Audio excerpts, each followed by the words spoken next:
Hey everybody, and welcome back to my channel. Today is January 14th and it is a big day for a few reasons. I was going through some cycling news this morning and I saw that this was the day that Lance Armstrong came clean to Oprah Winfrey about his doping. Now January 14th's got a bunch of other really significant moments in history, like in 1784 when the U.S. Constitution was ratified during the signing of the Treaty of Paris, so the United States became fully independent.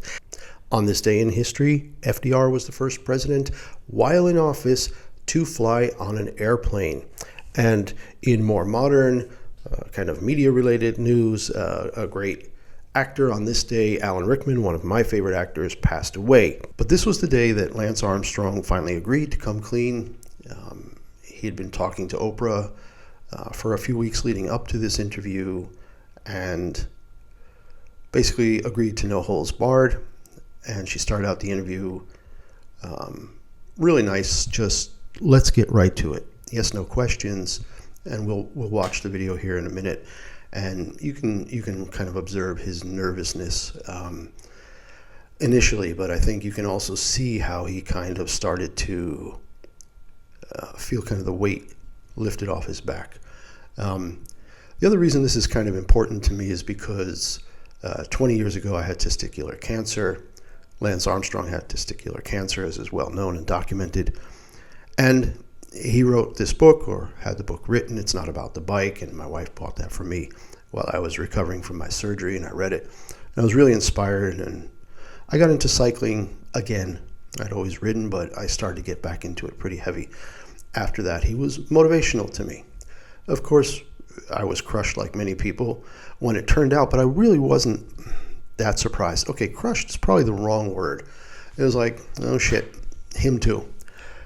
And I guess we really shouldn't have doubted it. I mean, we really shouldn't have even questioned, because I think most people who followed cycling through the 90s, probably from the late 80s, but the 90s, until this all came out, they probably realized that everybody was doping. So he had his 7 titles stripped. But let's get into the interview with Oprah, and then we'll talk about it a little bit more. A few days ago, you texted to the Associated Press and said, I told her to go wherever she wants, her meaning me, and I'll answer the questions directly, honestly, and candidly. That's all I can say. Those are your words. Those are my words. When we first met a week ago today, we agreed that there would be no holds barred and there would be no conditions on this interview, and that this would be an open field. I think that's best for both of us. I agree. So here we go, open field. So let's start with the questions that people around the world have been waiting for you to answer. And for now, I'd just like a yes or no. Okay. Okay? This whole conversation, we have a lot of time, will be about the details. Yes or no, did you ever take banned substances to enhance your cycling performance? Yes. Yes or no, was one of those banned substances EPO? Yes. Did you ever blood dope or use blood transfusions to enhance your cycling performance? Yes. Did you ever use any other banned substances like testosterone, cortisone, or human growth hormone? Yes. Yes or no? In all 7 of your Tour de France victories, did you ever take banned substances or blood dope? Yes. In your opinion, was it humanly possible to win the Tour de France without doping 7 times in a row? Not in my opinion.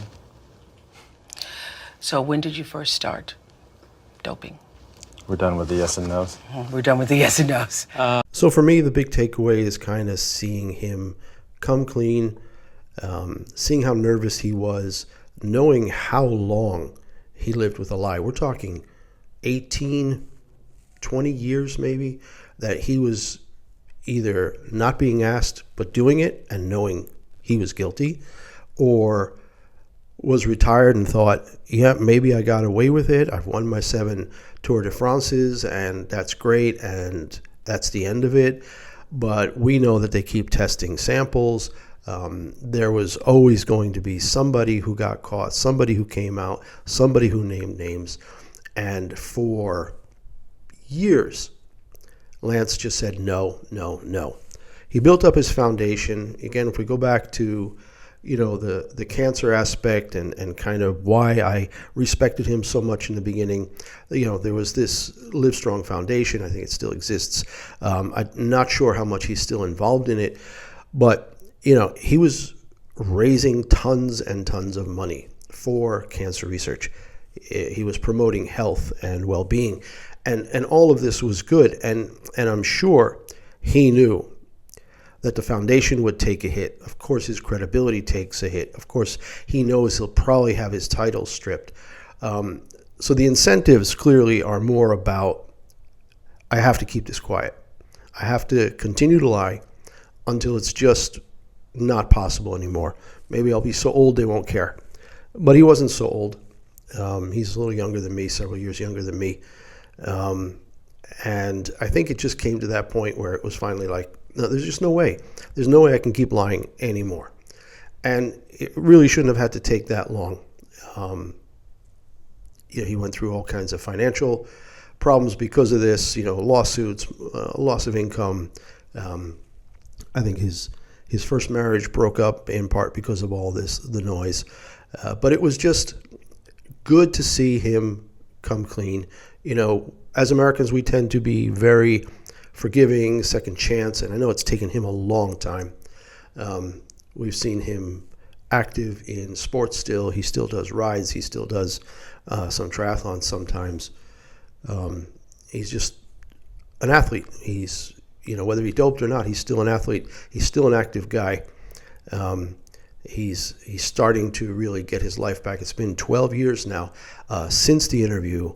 And I know that he went through many years where he was just persona non grata, downright pariah status. But here he is back. If we look now, 12 years after his coming clean, he's starting to get back into the mainstream a little bit again. I know a lot of people will never forgive. I know if a lot of people are honest with themselves, they'll know that everybody was probably doping in the peloton during that time. He did it better. Maybe he was better than everybody. Maybe he would have won 4 or 5 anyway. We'll never know. All right, to sum up on this day in history, 2013, Lance Armstrong comes clean to Oprah Winfrey and to the rest of the world about his doping. I'd really like to hear what everybody has to think in the comments below. Let me know. Do you forgive him? Do you not forgive him? I'll put a poll in the community as well about this if you want to go and vote there.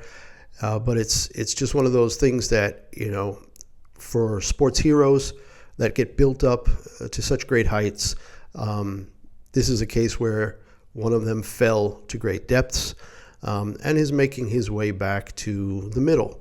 And sometimes the middle is all we can hope for. So hope you enjoyed the video. Again, like, subscribe.